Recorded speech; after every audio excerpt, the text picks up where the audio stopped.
Hi there, welcome to the channel. I'm Jesse, and today I'm going to be making some of my delicious bread, so stay tuned for this.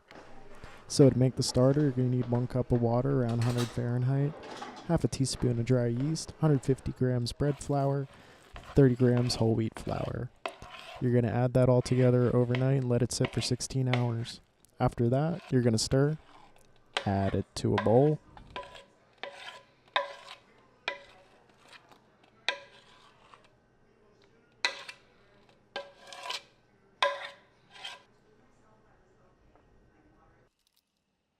You're going to measure out 390 grams of bread flour on your kitchen scale. Don't add it just yet. We're going to add this one last. We're going to measure out and add 1 cup of water. That's around 110 Fahrenheit or 43 degrees Celsius. I highly recommend checking that with a thermometer to make sure that you do not kill the yeast.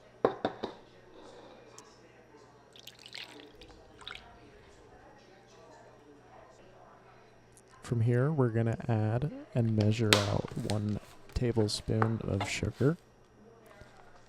I personally really enjoy using this brand of sugar for my baking of bread. Don't like it so much for cookies, which is why I only use it for bread, but feel free to use whatever sugar you want to use.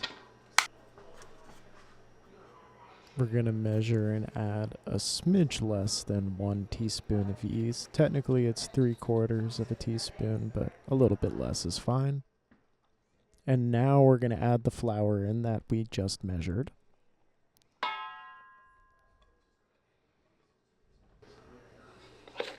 Now we're going to give this a good stir, after which we're going to let it sit for 12 minutes to let the water soak into the flour.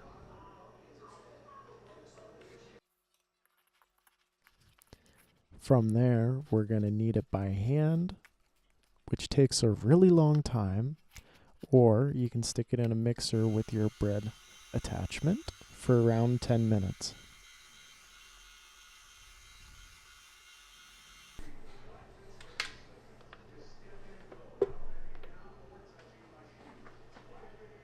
So we're going to end up transferring this over to a really big bowl and letting it rise.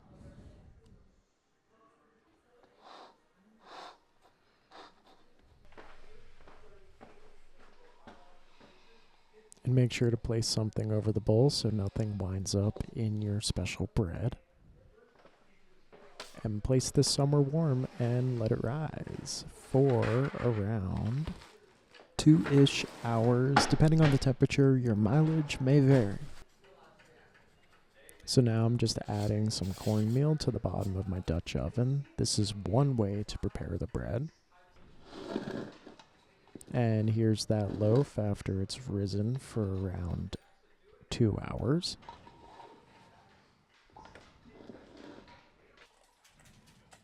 We're going to split this loaf into 2 because it will be a massive piece of bread.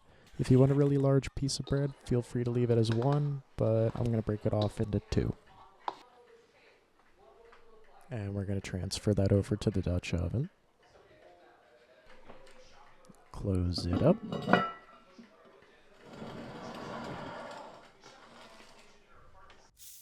And now the other method you can use is a baking sheet with a little bit of parchment paper on it.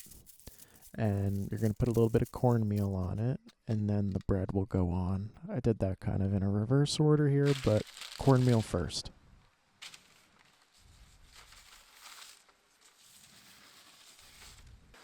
And in both of these cases, we're going to let them rise for 2 hours at 85 to 90 degrees. Your mileage may vary though, so you might need longer or less time to get a good rise out of them. And you're going to generally let them rise until they're 1.5 times bigger than they previously were.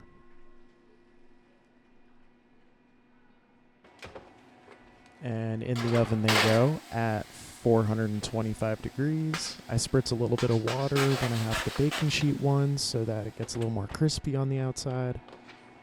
And then after about 30 minutes, you can take them out of the oven and they're nice golden brown in color. Here I'm throwing in the one that was in the Dutch oven. When it's in the Dutch oven, I tend to put it in for around 40 minutes. It takes a little longer to get that nice crispiness on the outside.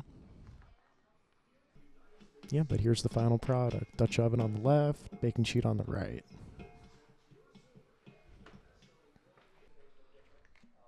Alright, let's cut up and taste these. I like a little balsamic with the olive oil.